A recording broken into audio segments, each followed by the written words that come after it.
In this episode, I talk about why it's a bad idea to have a race to the bottom lowering your prices.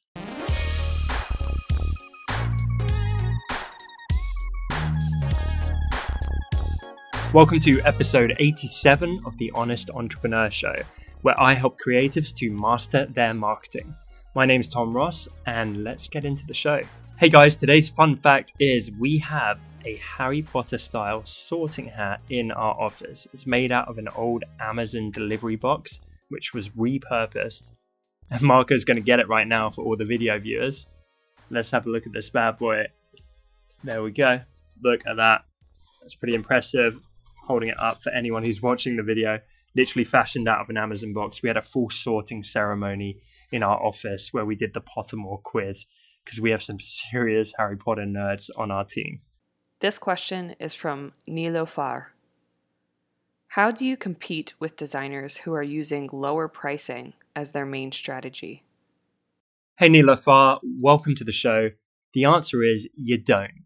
It's a bad idea because we could all do that, right? Like at Design Cuts, and we've seen this in our market, like it becomes a race to the bottom. Whether you're offering services or products, it is such a bad idea to make your one variable that makes customers attracted to you the price, because someone can always come along and undercut you.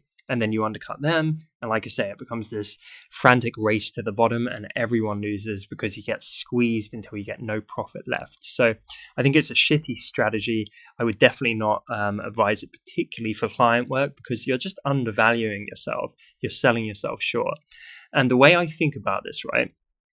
I mean, there's a lot of frameworks that I think about this stuff, but think of a car. There's a lot of crappy cars out there. Mine is one of them. My car is literally worth probably £100, if that. It's worth like the scrap metal if I got it towed away. But equally, there are cars that are worth $1 million, and there's a bunch of different cars in between.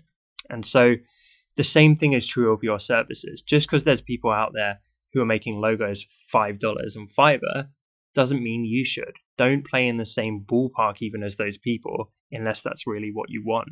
You should set yourself apart. You should aim for that upper tier and try and progressively work your way up. And I talked about this recently on the Honest Designers Show, my other podcast I do with the group.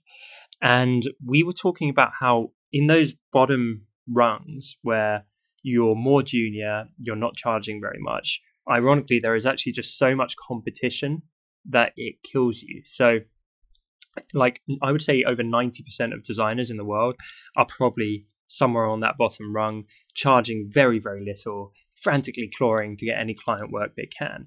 And then the more you gradually move up and you progress in your career and you start charging more, the competition actually becomes less, wherein, you know, suddenly you might be charging $500. And so you only have to deal with 10% the amount of competition. And then you start charging $5,000 and suddenly you're only dealing with 1% the amount of competition. And then eventually you charge $50,000 and you're dealing with 0.1% of the competition. You get the idea. It is actually beneficial to improve your quality of work to a point where you can charge more, to improve the confidence of your pitches, the experience under your belt, the number of clients you've worked with, your credibility, all of these things that let you inherently charge more, you should be fundamentally working on day in, day out, because the quicker you can, I don't want to undermine anyone here, but the quicker you can move out of that kind of cesspool of despair and low prices and panic and worry and imposter syndrome and start to actually charge your worth, it's going to serve you better because you're going to be fighting less for clients and charging more confidently. So whatever you do, don't bog yourself down in the marshes by actually going backwards and charging less, because all you're doing by doing that is ensuring that you earn less, generally get less respect, and have infinitely more competition with every designer on Fiverr and Upwork and all those places, every junior designer on earth. So please don't do it. Instead of thinking from a place of insecurity where it's like, well, if I don't charge less, I'm not going to get the work. How about thinking from a place of growth, having that growth mindset and thinking, what can I do? What can I change? What can I develop in myself and my skills to allow me to charge more? Because that should be your strategy. Question of the day. Do you feel like you currently charge what you're worth? Thank you so much for watching this episode. I appreciate you guys so much. I'm really enjoying the YouTube show.